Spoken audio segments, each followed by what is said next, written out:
मातीच्या गजराने दुमदुमणारा माझा पुणे जिल्हा, या जिल्ह्यातील घोड भीमेच्या पाण्याने समृद्ध झालेला माझा शिरूर तालुका, या तालुक्यातील मंडन ऋषींच्या वास्तव्याने पवित्र झालेली माझी मांडवगणगाव आणि या सर्व लहान मुलांसाठी झटत राहणारी माझी शाळा, यांप्रती मी नतमस्तक होऊन वीरा राजे सागलावे आपणासमोर विषय मांडत आहे.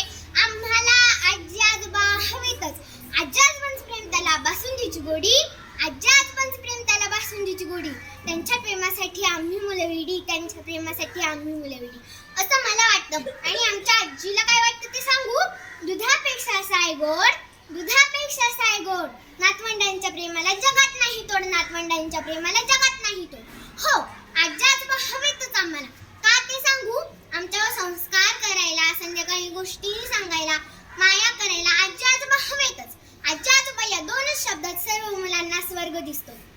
बाबा जातात कामावर, आई जाते नोकरीला. त्यांना वेळच नसतो आमचं जास्तीचं ऐकायला आणि जास्तीचं करायला. गरजेपुरतं झालंय ना, मग बस गप्प. हेच खा, हेच कपडे घाल. आई म्हणेल तेव्हा झोपायचं, बाबा म्हणतील तेव्हा उठायचं. आई बाबांच्या नोकरीमुळे आम्हाला फारच शिस्तीत राहावं लागतं. त्यांच्या विश्वात आमच्या रुसल्या फुटण्याला काहीही किंमत नसते. मात्र सुट्टीला गावी गेल्यानंतर आजी आजोबा वयाचं भान न ठेवता खोटची लुटूपुटूची लढाई खेळतात. आमच्या सोबत गाणी म्हणतात, बोबडं बोलतात, खोट रुसतात.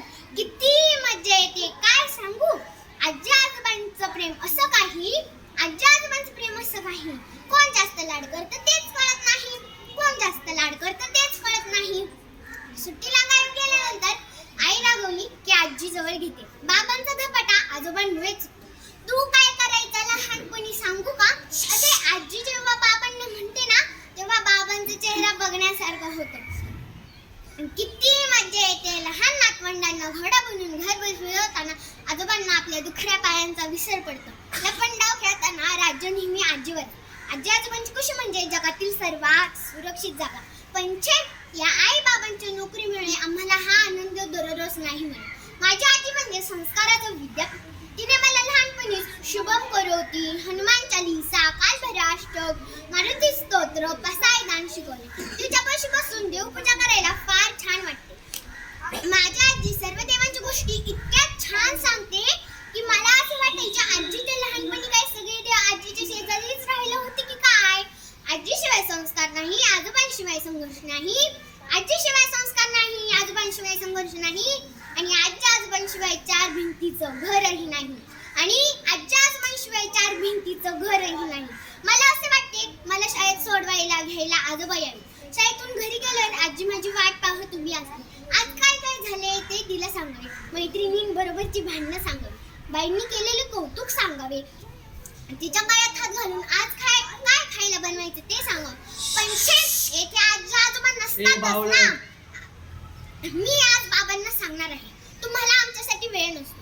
आम्हाला लावून ठेवलेले क्लास नको, आम्हाला खूप महागाचे कपडे पण नको, आम्हाला कुठे फिरायला जाणं पण नको. पण आमच्या जवळ जास्त वेळ असणारे आमचे आजी आजोबा आम्हाला हवे.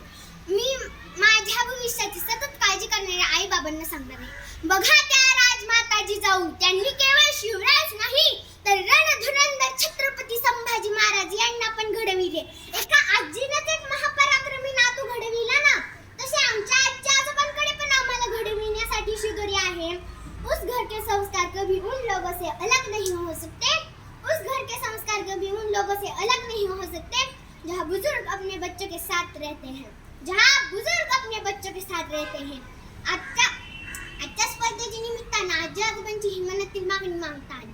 मी परीक्षक व आयोजकांच्या मनापासून आभार मानते.